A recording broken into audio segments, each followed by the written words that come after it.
നമ്മൾ വിചാരിക്കുന്ന മാതിരി തന്നെ ആവണല്ലോ ഇല്ലല്ലോ ജീവിതവും ലൈഫ് പോണ രീതിയൊന്നും. അപ്പോൾ അതേമാതിരി ഒരു പണി കിട്ടിയതാണ് കേട്ടോ. 1-2 മാസം മുന്നേ ടീച്ചർ വിളിച്ചിട്ട് പറഞ്ഞു സ്കൂളിൽ നിന്ന് കുട്ടികളുടെ കണ്ണ് പരിശോധനയൊക്കെ ചെയ്തിട്ടുണ്ടായിരുന്നു. അപ്പോൾ അതിൽ ആയുഷിക്ക് ചെറിയൊരു മിസ്സിങ് പോലെ തോന്നിയിട്ടുണ്ട്, നിങ്ങളൊന്ന് കാണിച്ചോളൂ കേട്ടോ എന്ന്. നമ്മൾ ഓക്കെ എന്നൊക്കെ പറഞ്ഞു. പക്ഷെ അതിൻ്റെ ഇടയിൽ മക്കൾക്ക് രണ്ടുപേർക്കും മാറി മാറി വയ്യാതാവലും കാരണങ്ങളൊക്കെ ആയതിനെ കൊണ്ട് നമുക്കത് പോകാൻ കഴിഞ്ഞിട്ടില്ല. അപ്പം അതിങ്ങനെ തള്ളിപ്പോയി.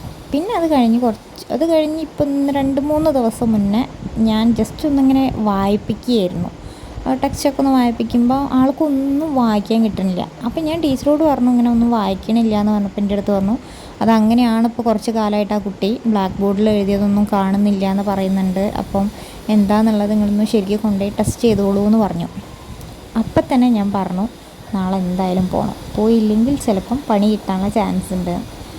2ാമത്തെ ദിവസമാണ് ഇന്ന് നമ്മൾ കാണിക്കണത്. അപ്പം കുറച്ച് ടെസ്റ്റും കാര്യങ്ങളൊക്കെ ഉണ്ട്.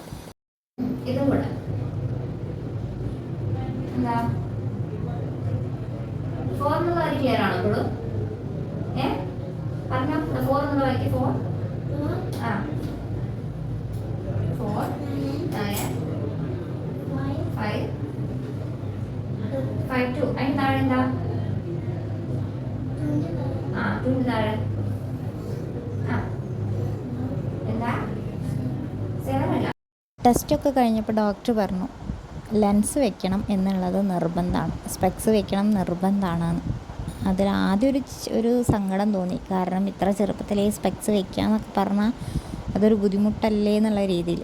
അപ്പോൾ ഡോക്ടറോട് ഞാൻ വേറെ പല ഓപ്ഷൻസും ചോദിച്ചെങ്കിലും ഡോക്ടർ പറഞ്ഞു ഇപ്പോൾ ഒന്നും ചെയ്യാൻ പറ്റില്ല, കാരണം കുട്ടിക്ക് കാഴ്ചശക്തി കൂടാൻ വേണ്ടി ലേസർ ട്രീറ്റ്മെൻറ്റ് കാര്യങ്ങളൊക്കെ ഉണ്ട്. പക്ഷേ കുട്ടികൾക്കത് ചെയ്യാൻ പറ്റില്ല. അപ്പോൾ അതുകൊണ്ട് ഒരു ഓപ്ഷനും ഇല്ല, സ്പെക്സ് വെക്കുക അല്ലാണ്ട് വേറൊരു നിവൃത്തിയില്ല എന്ന് തന്നെ പറഞ്ഞു.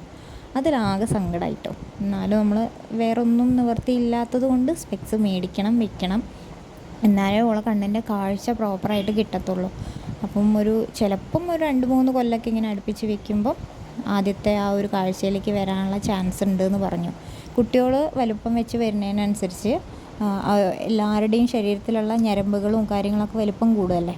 അപ്പം അതിനെക്കൊണ്ടായിരിക്കാം മേ ബി അങ്ങനത്തെ ഒരു പ്രശ്നം വന്നത്. പെട്ടെന്ന് വന്ന പ്രശ്നമാണ്, ഒരു 2-3 മാസം കൊണ്ട് വന്ന പ്രശ്നമാണ്. ചിലപ്പോൾ അതുകൊണ്ടായിരിക്കാം, അതല്ലെങ്കിൽ സ്ക്രീൻ ടൈമിൻ്റെ കാര്യം കൊണ്ടായിരിക്കാം എന്നൊക്കെ പറഞ്ഞു. എന്തായാലും ഇപ്പം നമ്മൾ സ്ക്രീൻ ടൈമും കാര്യങ്ങളൊക്കെ കട്ട് ചെയ്തിട്ടുണ്ട്. ആക്ടിവിറ്റീസ് കൂട്ടാനുള്ള പ്ലാനിങ്ങിലാണ്. പാരൻസൊക്കെ ഒന്ന് ശ്രദ്ധിക്കുക.